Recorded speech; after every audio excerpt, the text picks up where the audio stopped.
I mean, unless I showed you my scars or you noticed my physical impairments, you wouldn't really know that I have a TBI.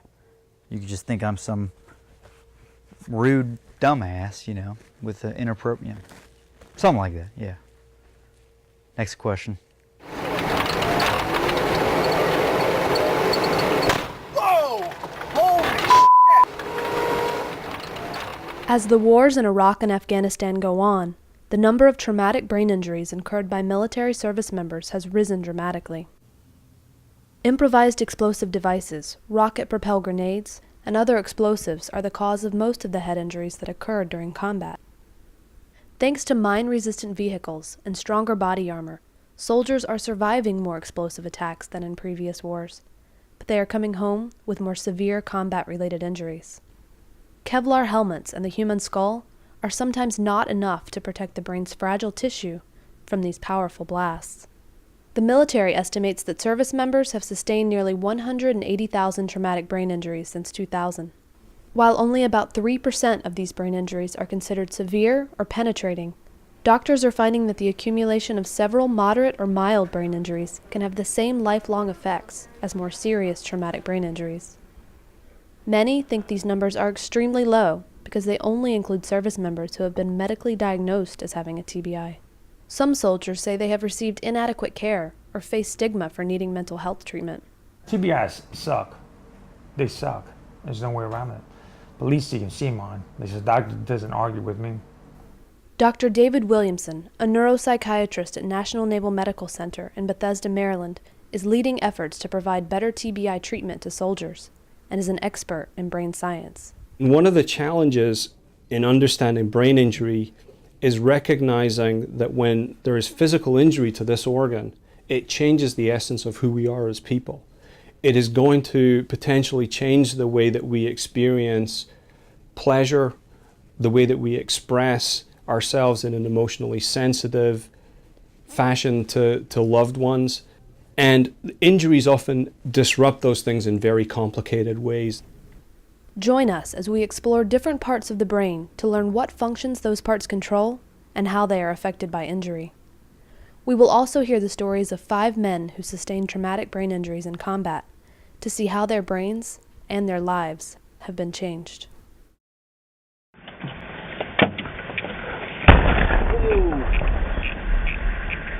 And that's what we ran over today. We ran over that thing about 3 or 4 times today. Luckily, that was not... We're good, though. All right, yeah. Cutting off. I mean, I woke up and I knew I wasn't in Iraq anymore, which was kind of a relief. But, you know, and then you learn about your condition and what you can't do anymore, what you'll never do anymore. It sucks, bottom line.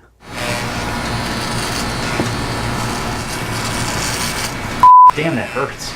The scars are like sensitive. John Barnes was on his second tour to Iraq with the Army on March 14, 2006, when a mortar round exploded near him, causing a fragment to penetrate his brain. He was in a coma. He was paralyzed on the left side of his body. He, had all the tubes coming out of his head. He was on a vent, but he looked physically very well. I mean, he just had a very small scab over his left eyebrow, and it was very sobering to see that such a tiny wound caused such devastating destruction in his brain. The problems Barnes faced can be explained by where the mortar fragment passed through his brain. The fragment penetrated his frontal lobe and then moved to the back right side of his brain, resulting in changes to his personality and affecting movement on the left side of his body. This is Seroquel, 300 milligrams each. So within 6 hours from now, I'll probably be passed out. It hits you pretty hard. You gotta eat it though. You get the munchies real bad. God, I hate this shit. It's a mood stabilizer. So if I take some tonight, I won't be an asshole tomorrow. Or less likely to be an asshole. Barnes emerged from his coma less than 2 weeks after the blast. Part of his skull had been removed where the fragment struck, and after overcoming some initial complications and undergoing a skull replacement surgery, he appeared to be recovering quickly.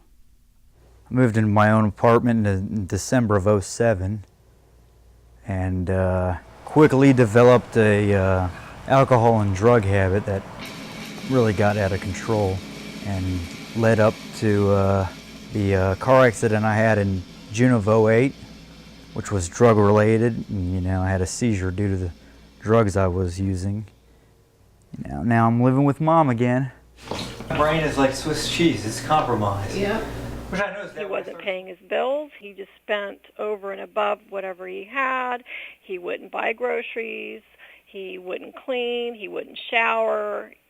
And what we didn't recognize at that point, and what nobody had ever educated us on, was that somebody with a frontal lobe injury, they need and they require a lot of supervision, a lot of structure, and a lot of redirecting.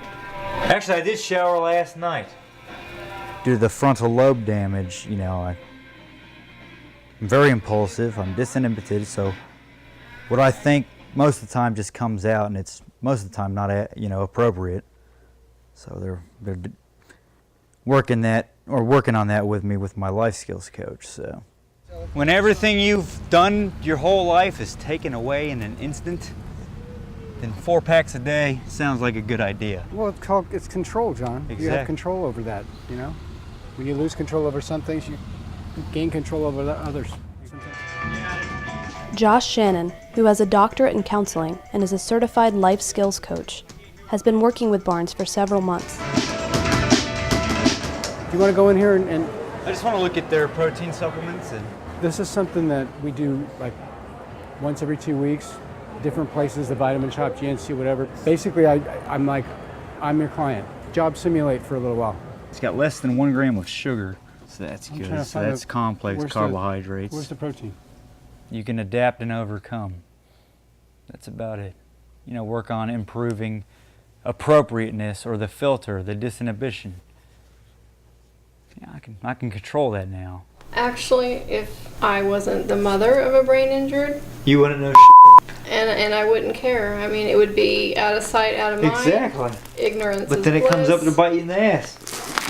Yep, you would never even These things are very comfortable. know how to begin to think of what is involved in dealing. The hopelessness, the worthlessness, when you got half your body that doesn't work, you can't do shit like you used to do, and you feel worthless. That's when the suicidal thoughts come in. That hopelessness lasts for a while, but there's a light at the end of the tunnel. If you're like 18 and you end up in Afghanistan, you come home and you're like a grown man. I mean, it changes the way you feel about things, the way you act. It was an RPG, a rocket-propelled grenade. I had no idea I was even hurt. I got up out of the truck and I could see fine. My eyes moved like they needed to. The explosion generated multiple metal fragments that penetrated Robert Warren's brain, causing damage to his left temporal lobe and part of his frontal lobe. His memory, as well as his abilities to listen and to comprehend and produce speech, were affected. It was filled full of shrapnel, my brain was. I've got a piece of shrapnel a millimeter away from the carotid artery, and I've got 8 more pieces roundabout right over here. Just not knowing if he was going to be able to walk or talk or remember me and everything, that was definitely scary. It took me about, 2-3 weeks to completely get to where I could remember anything. There was stuff like she was pregnant with my daughter and I wasn't sure it was mine at that point. And there's people I didn't know. So you were talking earlier about the fact that you got blown up over there. What has that injury done to you? What things do you notice that are different? Messed my head up. A lot of the jobs I did when I was in that country, some different places that I can't remember where I lived. What about the guys that you worked with? Do you remember?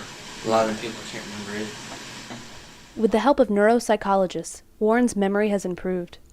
His wife Brittany gave birth to their baby girl in another part of the hospital while he continued to receive treatment. So now what I'm going to do is I'm going to just show you an object. I just want you to tell me what it is. That would be what do you call it? If you get in trouble, you bring your girlfriend. I'm trying to think of the name of it. You stop and buy some Flowers. Good. That is flowers. Good It was as job. far as they'd show me the flower, the rose, paper clips, safety pins, different things like that. And it was having to get the word come to my mind at that point with the TBI, the traumatic brain injury. It takes a little bit of time for certain things to happen. But as far as it didn't take as long as it needed to. Date of birth 10 April 1990. We're doing a left frontal temporal partial cranioplasty. It's 4 units of blood versus packed red blood cells. 15th of September, I'm getting a skull. Getting my head fixed. Fortunate surgery. Talked about Dr. Rocco Armanda, a neurosurgeon at National Naval Medical Center, worked with a team of medical specialists to replace the missing section of Warren's skull. A titanium mesh prosthetic was implanted inside of Warren's head, and then his skin was stapled back into place. Hey Robert, you're just waking up. I need you to take some deep breaths, okay? Things went very well. So this is actually a model that will get cleaned up for you here that shows basically what we addressed. So this is where his defect was, and then basically the implant sits on the edges here, and then he has staples that close all the way around. I mean, I've shown a lot of people that if all you want to do is just stay in the military, that you don't want to be taken out because of the injury, you just push it. Try to do everything you possibly can to pass everything. I mean, he's doing exceptionally well for someone who had a rocket-propelled grenade explode millimeters away from his head. It's hard to explain, but these were not survivable type injuries. The previous wars, without the advanced body armor, without rapid medical response, this would be a fatal injury. Why don't you just relax here? This is going to be a little pinch as each one comes out. Yes, sir. So, no more buck and bronco riding, right? What about race cars? Race cars? I don't know. It's my job, and it's the way I believe. I have no problem doing my job. You got a little baby, don't you? Whether it cost me my life You healed up real well, though. or a very bad injury, That's it. it doesn't bother me at all. See you later now. Thanks for your service.